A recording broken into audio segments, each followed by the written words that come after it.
লোভ এমন একটি শক্তি যা প্রথমে খুব ছোট ইচ্ছা দিয়ে শুরু হয়। মানুষ ভাবে আর একটু হলে ভালো হতো, আর একটু পেলেই সুখ সম্পূর্ণ হবে।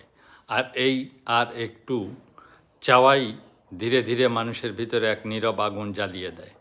প্রথমে তা নিরীহ মনে হলেও সময়ের সাথে সাথে এই আগুন মানুষের বিবেক, সম্পর্ক এবং মানবিক শান্তিকে গ্রাস করতে শুরু করে।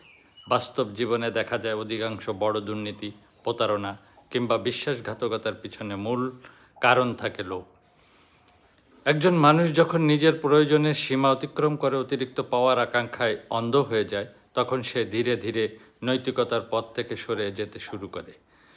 শুরুতে সে ছোট ছোট আপোষ করে, একটু অলসতা, একটু অন্যায়, একটু অসততা, একটু সুবিধা নেওয়া, কিন্তু এই ছোট আপোষগুলোই এক সময় বড় পতনের পথ তৈরি করে। লোভের সবচেয়ে বিপজ্জনক দিক হলো এটি মানুষকে কখনো তৃপ্ত হতে দেয় না।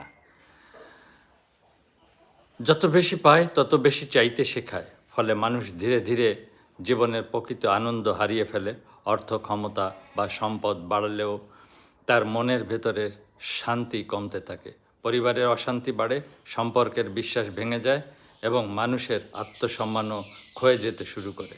সমাজের দিকে তাকালেও দেখা যায় লোভ অনেক সংকটের মূল কারণ। ক্ষমতার লোভ মানুষকে অন্যায়ের পথে ঠেলে দেয়। সম্পদের লোভ মানুষকে অসৎ উপায়ে উপার্জনের দিকে নিয়ে যায়। আর স্বার্থের লোভ মানুষকে মানবিকতা ভুলিয়ে দেয়।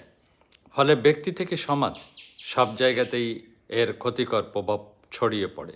বাঙালিয়ানা আধ্যাত্মিক দর্শনের আলোকে লোভকে মানুষের অন্তরের এক বিপজ্জনক রিপু হিসেবে দেখা হয়। এটি এমন এক আগুন যা বাইরে থেকে দৃশ্যমান না হলেও ভেতরে ভেতরে মানুষের চরিত্রকে জ্বালিয়ে দেয়। তাই প্রকৃত উন্নতি তখনই সম্ভব যখন মানুষ নিজের প্রয়োজন ও লোভের সীমা বুঝতে শেখে এবং ন্যায় ও বিবেকের পথকে অগ্রাধিকার দেয়।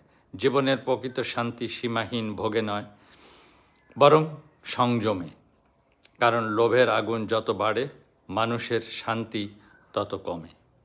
তাই সত্যটি খুবই গভীর।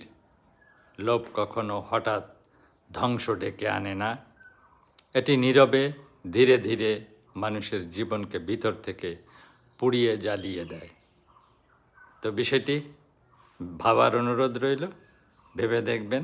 সে পর্যন্ত ভালো থাকবেন, সুস্থ থাকবেন, পাশে থাকবেন এবং ভালো লাগলে শেয়ার করে দেবেন। ধন্যবাদ।